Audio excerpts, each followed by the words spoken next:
फिर से मेरे समीप आने से चूक गए कान्हा। चूंकि आपकी दृष्टि है ही इतनी तीक्ष्ण दाऊ।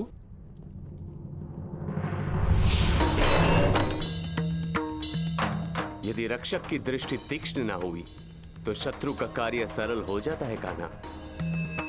और मेरी दृष्टि से आज तक कोई भी दुश्मन की परछाई बच के नहीं जा सकी आज तक, और मेरे प्रहार से शत्रु के प्राण।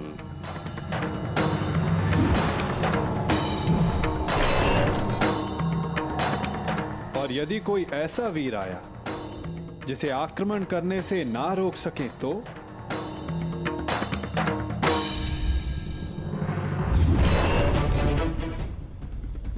यदि वो कोई मनुष्य हुआ तो अपने काल को पुकारेगा। यदि वो राक्षस हुआ तो वो अपने प्राणों की भिक्षा मांगेगा।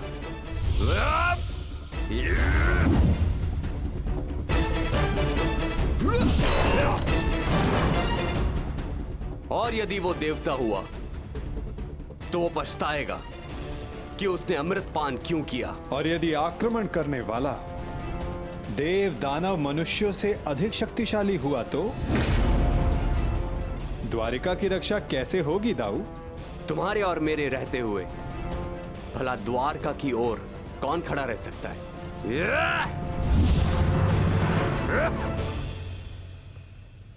और यदि ऐसा कोई हो जो आपके और मेरे समक्ष खड़ा हो सके तो?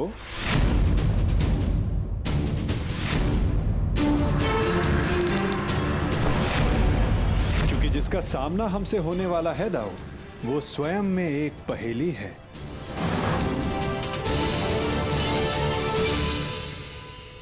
कब कौन समक्ष आ जाए कुछ कहा नहीं जा सकता दाऊ।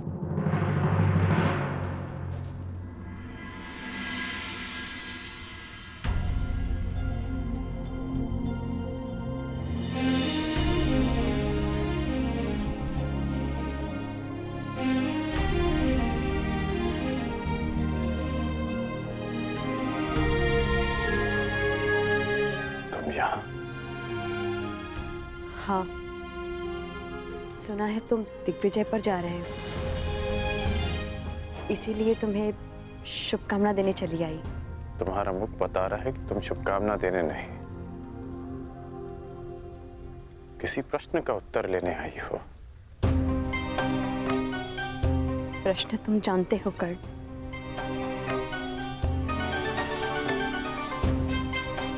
जानता हूं कि मेरा लक्ष्य क्या है,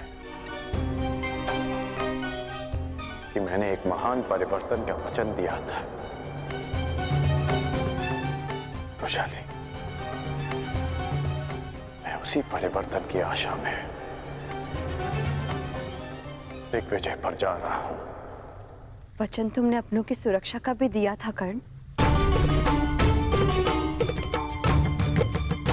हाँ वैशाली,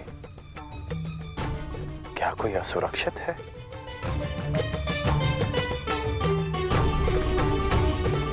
किसी को उसके अधिकारों से वंचित किया गया है क्या? हाँ, तुम्हारे अपनों में तुम्हारे राज्य के निवासियों के अतिरिक्त कोई और भी सम्मिलित है कर्ण।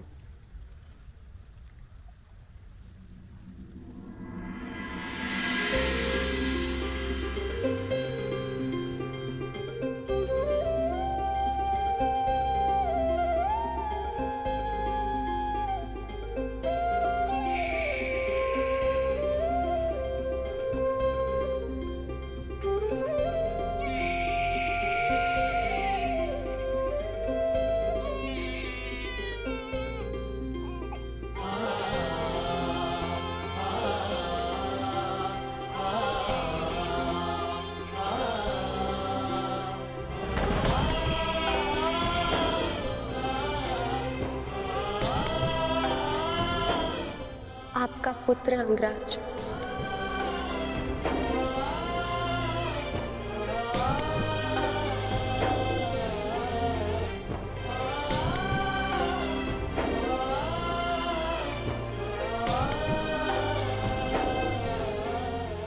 इसका नाम क्या रखा?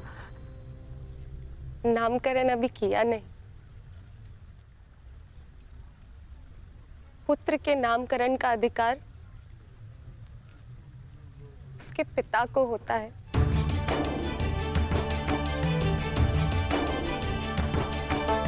मेरा मानना है कि वृक्ष पर सबसे पहला अधिकार भूमि का होता है, बीज का नहीं। उसी बात ही एक संतान पर सबसे पहला अधिकार उसकी माता का होता है, जो 9 महीने अपने गर्भ में से रखती है। इसलिए सुप्रिया,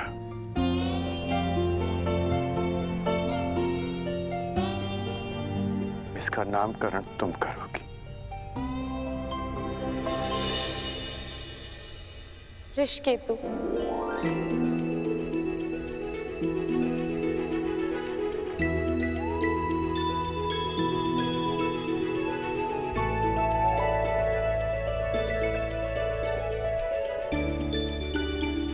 उस वृषाली के नाम पर जिसके त्याग के कारण मैंने आपको पति के रूप में पाया, मैं उसका नाम अपने पुत्र को देना चाहती हूँ।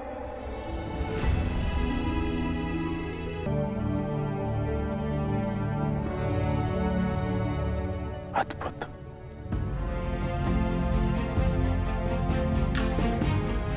ये नाम सदा इसे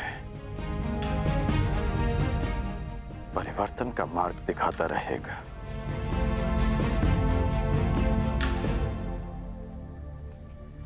सुप्रिया, मैं नहीं जानता कि दिग्विजय पूर्ण होने में कितने वर्ष लगेंगे।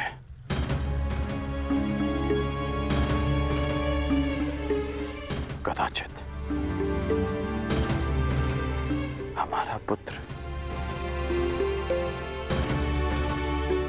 बालक से युवा हो जाएगा। तुम इसका ध्यान रखना।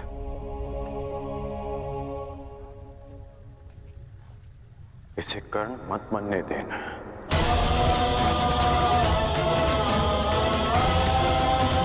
आवश्यकता पड़ने पर इसे वचन तोड़ना भी सिखाना।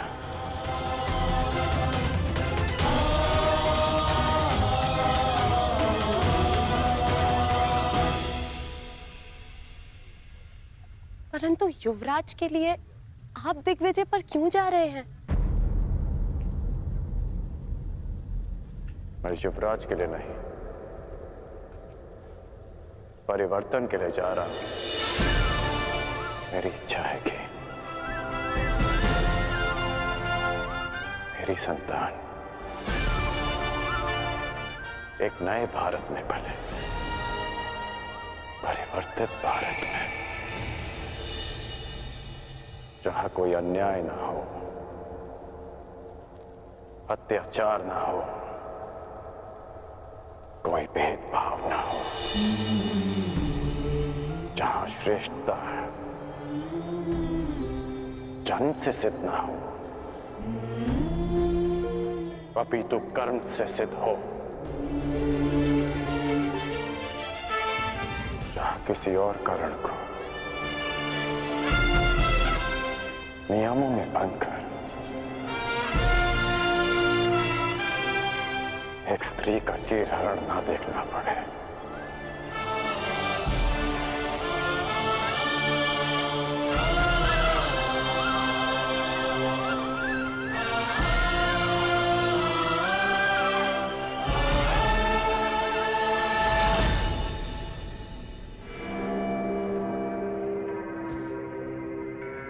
कुछ शेष तो नहीं रह गया? जी नहीं। मेरी पान सुपारी जी और मिष्ठान? जी, आपके अंगवस्त्र भी। जाओ। मछली, इतनी सारी सामग्री? युद्ध पर जा रहे हो सम्राट, वन विहार पर नहीं। और ये सारी वस्तुएं महत्वपूर्ण हैं। हर एक वस्तु काम की है, जैसे पान। पान इसलिए कि रात्रि तुम जग सको। किसे क्या शत्रु रात्रि में आक्रमण कर दे। और हाँ, मिष्ठान्न इसलिए कि आवश्यकता पड़ने पर भूखा ना मरना पड़े। अतिरिक्त अंग वस्त्र भी ले लिए हैं मैंने, आवश्यकता पड़े तो ले लेना। ये सब क्या है गांधार नरेश?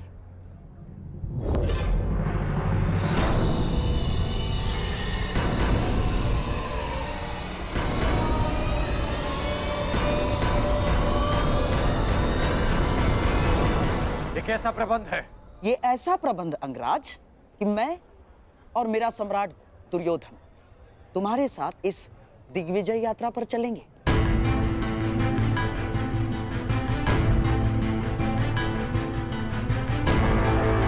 परंतु इसकी क्या आवश्यकता है? आवश्यकता है अंगराज, आवश्यकता है। तुम उन राजाओं पर विजय तो पालोगे, परंतु उनके समक्ष संधि की शर्तें कौन रखेगा? मैं। और हस्तिनापुर के प्रतिनिधित्व के रूप में मेरे दुर्योधन के समक्ष वो समर्पण करेंगे। मामाश्री,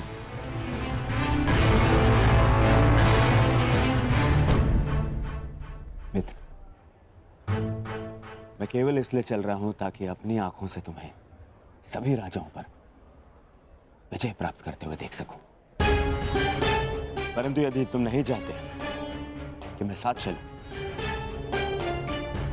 तो हम नहीं जाएंगे। नहीं युवराज, आपकी इच्छा,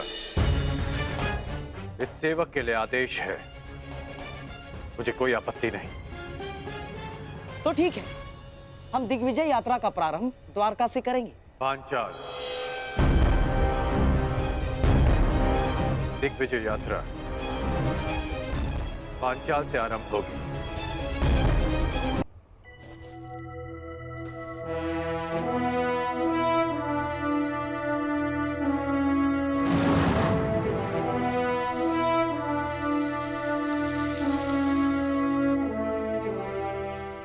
अब भी एक महत्वपूर्ण अस्त्र पाना शेष है पार्थ, पशुपतास्त्र।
इतनी शीघ्रता नहीं।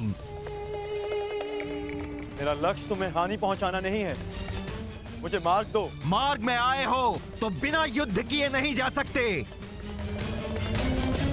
जो कुछ उस कुरु सभा में हुआ, उसके पश्चात पांचाल विष उगलने को तैयार होगा। और इससे पहले पांचाली के पिता अपनी पुत्री के अपमान का प्रतिकार करें, हमें उन पे आक्रमण करके उन्हें निशक्त करना होगा।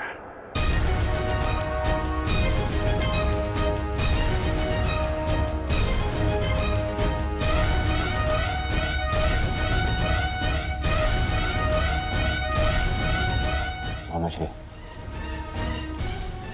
शत्रु का पलड़ा अभी हल्का हो या बाद में, हमारा पलड़ा सदैव भारी रहेगा, क्योंकि हमारे पास कर्ण है।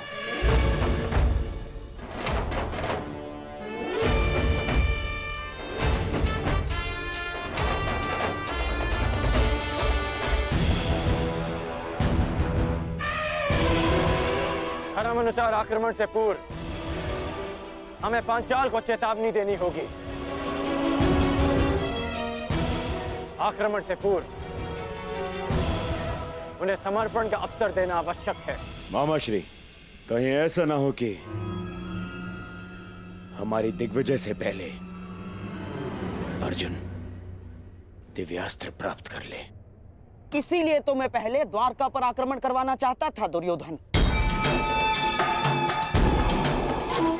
परंतु चिंतित ना हो, पशुपतास्त्र पाना कोई सरल कार्य नहीं। मार्ग में बहुत सी बाधाएं भी हैं सम्राट। मैं तुम्हें हानि नहीं पहुंचाना चाहता, परंतु मुझे मेरा मार्ग भी बनाना है।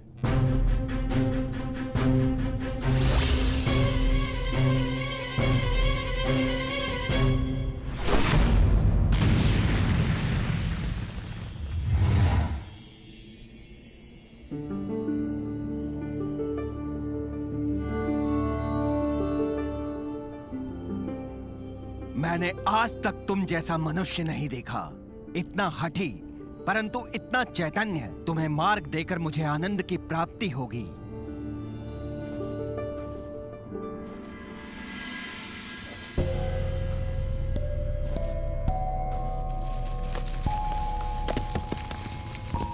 कौन है? कौन है यहाँ?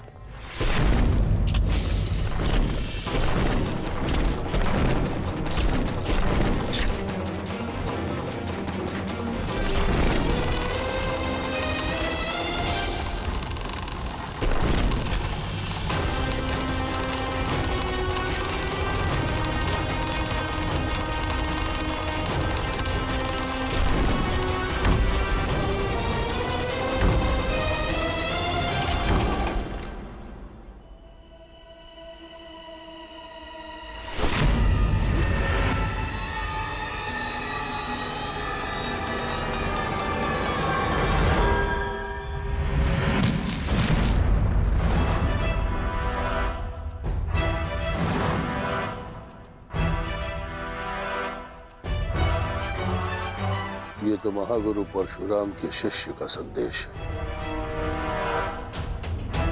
परंतु किसका? द्रोण का, भीष्म का, या फिर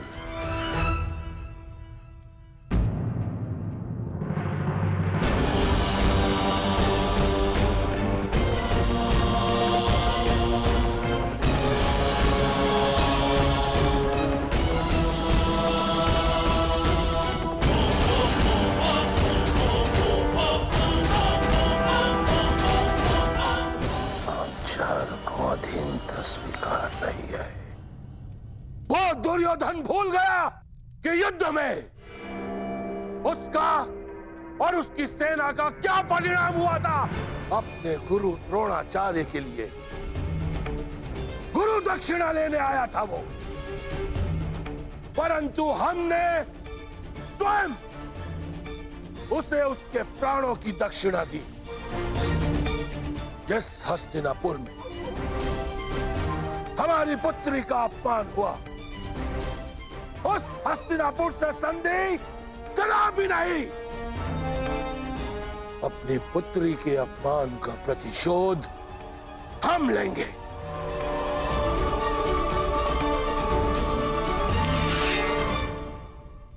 यह पांचाल नरेश द्रुपद हस्तिनापुर के विरुद्ध युद्ध का शंखनाद करता है। धृष्टद्युम्न, पांचाल के सबसे घातक अस्त्र को प्रस्तुत करने का समय आ गया है।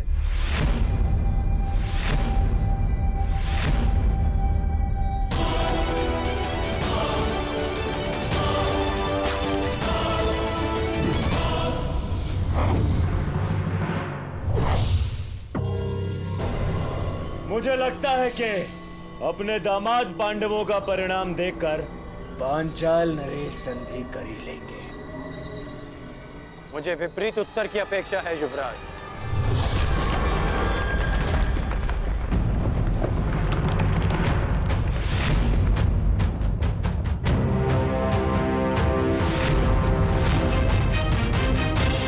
पांचाल नरेश का उत्तर आ गया युवराज।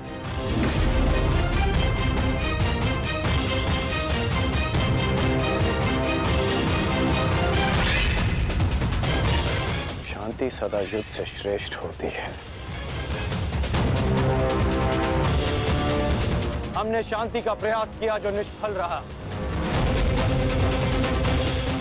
अब शांति का अपमान करने का फल पांचाल नरेश को चुकाना होगा।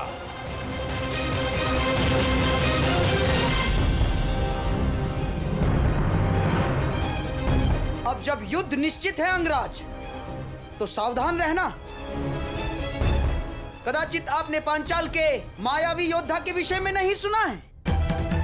मायावी योद्धा? हाँ अंगराज, मायावी योद्धा, द्रुपद की सबसे बड़ी शक्ति।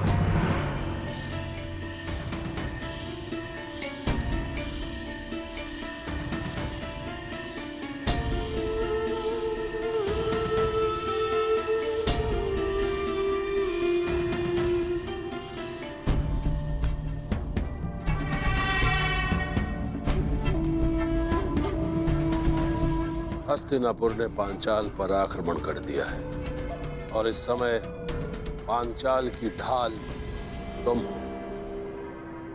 तुम्हें इस युद्ध में भाग लेना ही होगा।